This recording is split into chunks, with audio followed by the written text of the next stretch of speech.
This bathroom is finally getting a makeover, and to say that I am over the moon about how this room turned out is an understatement.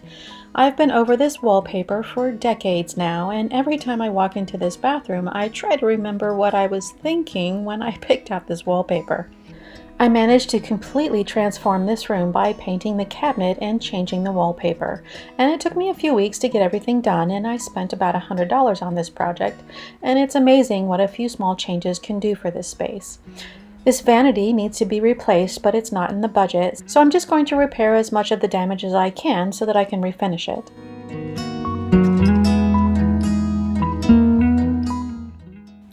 The wood veneer on this drawer front was checking, and the cabinet is a low-quality, builder-grade cabinet, and I didn't want to risk sanding through the veneer trying to smooth out the surface. So I used wood filler to fill in the cracks, and once it's dry, I can sand off the excess filler to smooth out the surface. While I waited for the filler to dry, I removed the doors and all of the hardware so that I could start sanding the rest of the cabinet.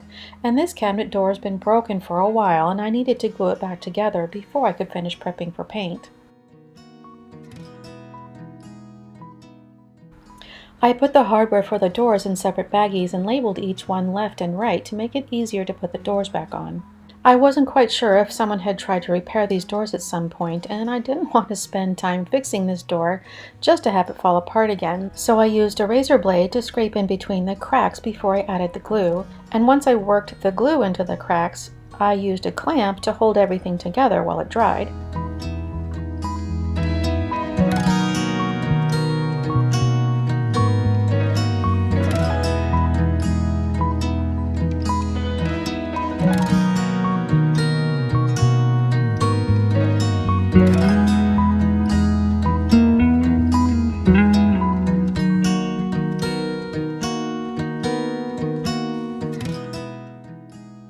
Once the wood filler had time to dry and harden, I used a palm sander to remove the excess filler and smooth out the surface, and I gave the rest of the cabinet a light sanding with the same 220 grit sandpaper just to degloss the surface and give the paint something to stick to.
I removed all the screws, but I couldn't get this last piece off the wall. I struggled with it for a few minutes before I finally gave up and asked my husband to help. He, of course, walked up and popped it off the wall with no problem.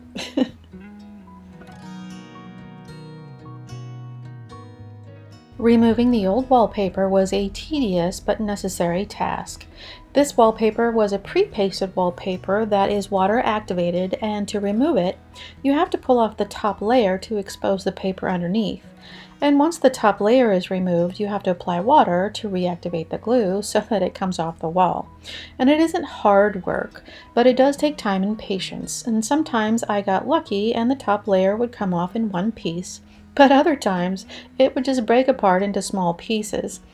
Altogether, I think it took about a day to scrape everything off the walls, and I got off to a late start on the first day, and I had to stop and finish up the following day.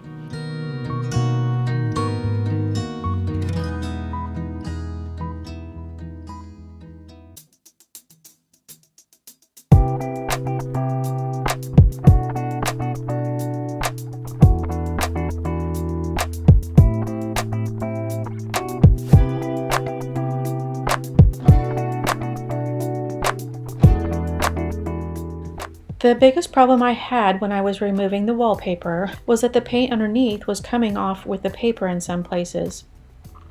Most of the drywall in this room was damaged when we had the plumbing replaced, and instead of retexturing the entire room, I decided to smooth all of the walls and hang wallpaper instead. So I should have painted the walls before I applied the wallpaper, but I only used primer, which started peeling off with the paper.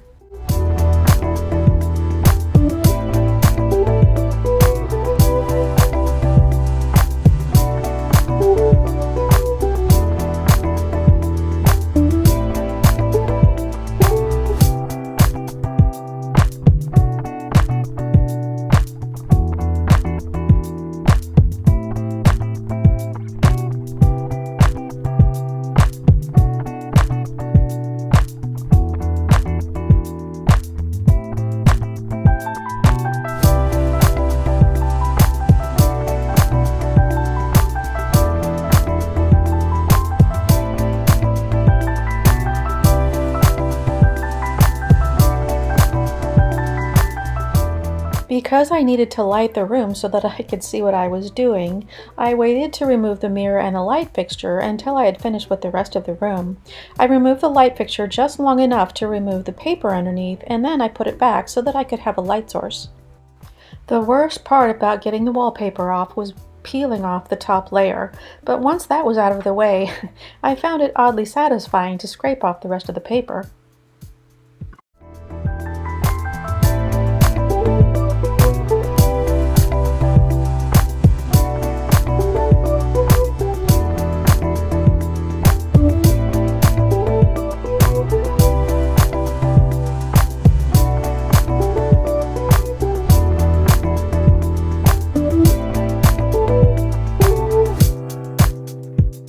Once I was able to get all the wallpaper off the walls, I needed to repair them so that I could repaint. So I pulled out all the drywall anchors and patched the holes with spackle, but I had to scrape the rest of the peeling paint chips before I could paint.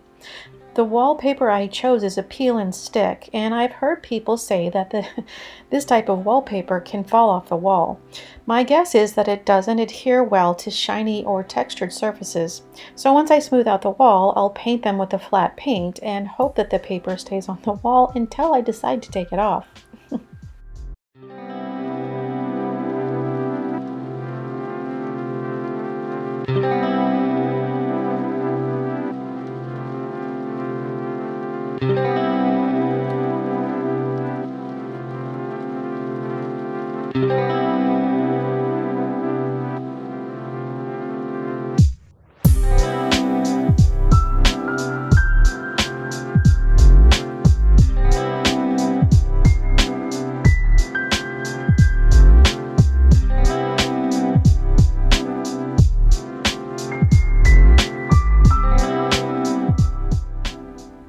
I used a flat paint that we already had in the garage, and I applied it with a sponge roller. And this would have gone much faster with a full-size roller, but I didn't have any and I just wanted to get the room painted. So rather than take the extra time to go buy more rollers, I decided it would be better just to use what I had. And since this room is so tiny, I had the whole room painted in the time it would have taken me to get to the store and back.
I started out trying to stain the cabinets, but I didn't like how it was turning out. So in the end, I decided to paint the cabinets instead.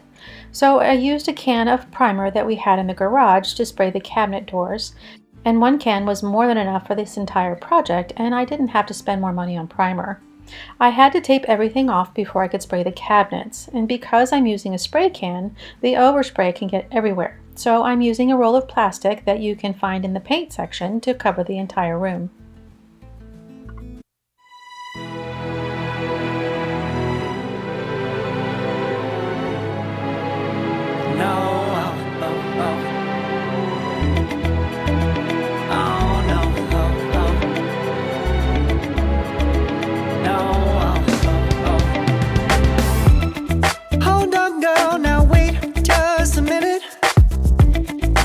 Something to say, you should hear it. Oh, I'm happy to make time for your feelings, but you have to admit I already do.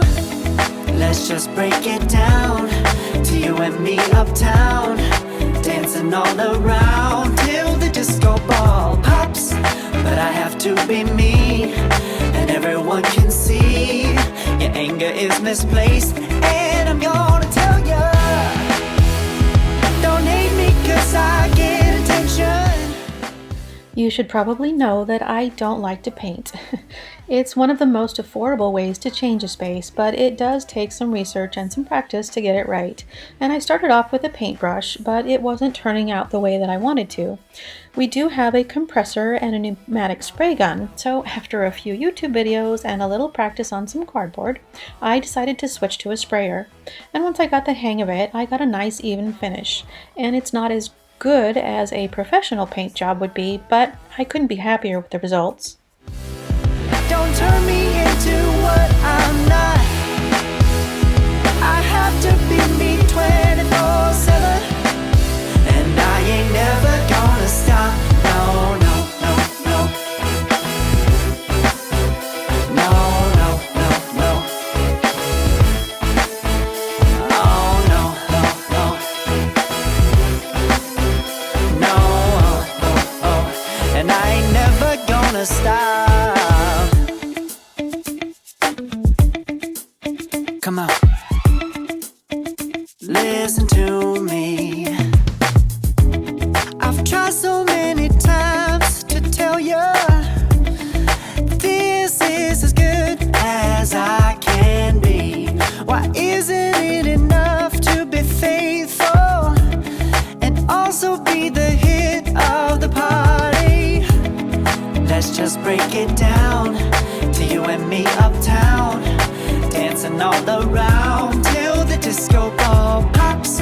But I have to be me, and everyone can see your anger is misplaced, and I'm gonna tell you, don't hate me 'cause I get attention. Don't turn me into what I'm not. I have to be me 24/7, and I ain't never gonna stop. No, no, no, no. No, no, no, no.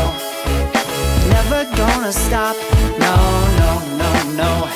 Yeah, yeah, yeah, yeah, yeah. I ain't never gonna stop. No, no. I used the same tools that I had the last time I wallpapered this room, and I'm using a peel and stick wallpaper this time. And it was very easy to work with, but it can stretch out of shape, so you want to make sure not to pull on it too much. I'm hoping it will stay on the wall and that it's just as easy to take down as it is to put up. And I used a level to draw a pencil line on the wall, and I used that to line up the edge of the wallpaper to make sure that it was straight. It's very important to make it as straight as possible so that you don't end up with diagonal lines. And if you're off even a millimeter at the top, by the time you get to the bottom, it might be 1/4 of an inch off. I had to push the paper behind the toilet tank before I could pull off the backing. Oh, I ain't never gonna stop. I ain't never gonna stop now, baby. Never gonna stop now, baby. Yeah, yeah, yeah.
Trying to get the first piece lined up was the hardest part, but after that it was easy to line up the other pieces.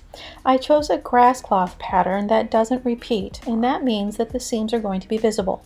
I've always wanted to put grass cloth in this room, but I had to settle for vinyl peel and stick paper instead. And if you're familiar with the authentic grass cloth, then you'll know that the seams are visible with this type of material. This isn't a look for everyone, but if you're looking for that authentic grass cloth look that's affordable and easy to install, then you might like this option. I'll leave a link in the description box below.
Thank you so much for joining me today, and if you like this video, be sure and give it a thumbs up.